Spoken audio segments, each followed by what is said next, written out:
सांगलीतील संजयनगर येथील रयत शिक्षण संस्थेच्या कर्मवीर भाऊराव पाटील स्कूलमध्ये राष्ट्रीय विज्ञान दिनाचे औचित्य साधून रयत विज्ञान प्रदर्शनाचे आयोजन करण्यात आले होते।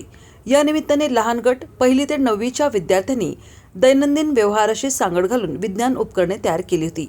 या प्रदर्शनास अनेक विज्ञानप्रेमींनी भेट देऊन प्रतिसाद दिला। या प्रदर्शनात ऊर्जा बचत आणि जलशुद्धीकरण, धूम्रपानामुळे कॅन्सर कसा होतो, मिनी पवन चक्की, mini room heater, fire alarm, rain water harvesting, सौर ऊर्जेवर चालणारी उपकरणे, विद्युत निर्मिती, पाणी अडवा पाणी जिरवा, हायड्रॉलिक यंत्रे, scrolling LED display, walking footstep from generate electricity, रस्ता सुरक्षा जागृती, झाडांचे महत्त्व यासारख्या बऱ्याच उपकरणांमुळे पालकांचे मनोरंजन तर झालेच, शिवाय एक सामाजिक पर्यावरण बचावासारखा संदेश देण्याचा प्रयत्न या लहान चिमुकल्यांनी केला।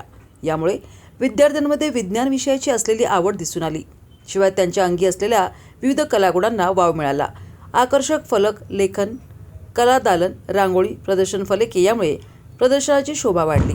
प्रारंभी पाण्याचे महत्त्व सांगणारे पथनाट्य विद्यार्थ्यांची मनोगते, नृत्य सादरीकरण झाले।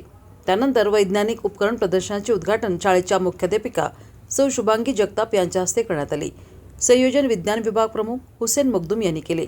संगीता सरगर, रुपाली मुळीक, अश्विनी माळी, नीलम कंदी, पद्मा होडगे, आसिफ जमादार, संजीवनी देशमुख, गीता मूर्ती, अश्विनी मनवे, सीमा माळी, स्वाती चौगले, रेश्मा मुल्ला, पूजा पाटील, कविता काळे, अश्विनी गळदे, नूरजा खान, स्मिता टिवळे, श्रद्धा बर्गे, सुप्रिया पाटील, विद्या वाघमोडे, सचिन सूर्यवंशी, स्नेहल सूर्यवंशी, आरती उपाध्ये यांचे मोलाचे सहकार्य लाभले।